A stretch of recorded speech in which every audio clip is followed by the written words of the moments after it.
to Mr. Sinwar. He has been and remains the primary decider when it comes to concluding a ceasefire. And so I think this only underscores the fact that it is really on him to decide whether to move forward with a ceasefire that manifestly will help so many Palestinians in desperate need, women, children, men, who are caught in the crossfire of Hamas's making in Gaza, whether we can put Gaza and the region more broadly onto a more peaceful and secure path. So it only emphasizes the fact that, as has been the case for some time, it really is on him. And as the President said today following his conversations with President al-Sisi and with Amir Tamim, this is the moment. This is the decisive moment. The negotiations have reached their final stage, and we believe strongly that they should come across the finish line very, very soon. And that, besides changing everything for people in Gaza, bringing the hostages home, giving us an opportunity to build a more enduring peace for Gaza, also opens up other possibilities, other prospects more broadly in terms of de-escalating tensions and bringing real security and stability.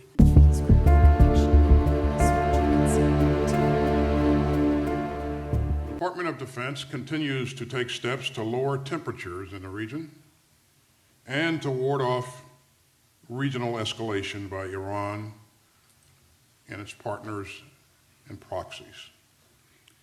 Several U.S. service members were wounded yesterday in a rocket attack on Al-Assad Air Base in western Iraq. So make no mistake, the United States will not tolerate attacks on our personnel in the region.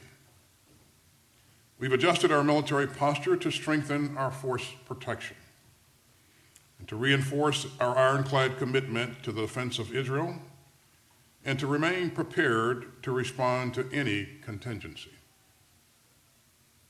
To maintain our carrier strike group presence in the Middle East, I've ordered the USS Abraham Lincoln to replace the USS Theodore Roosevelt later this month.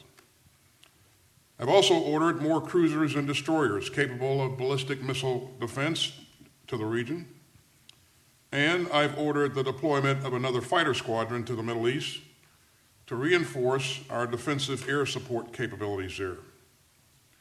These posture adjustments add to our already broad range of capabilities in the region, and we remain ready to deploy on short notice to meet evolving threats to our security, our partners, or our interests.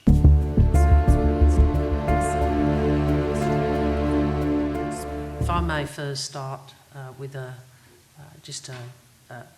to reiterate and articulate Australia's support for what Secretary Blinken just said in relation to the Middle East. We again endorse what he has said, urging all to de-escalate.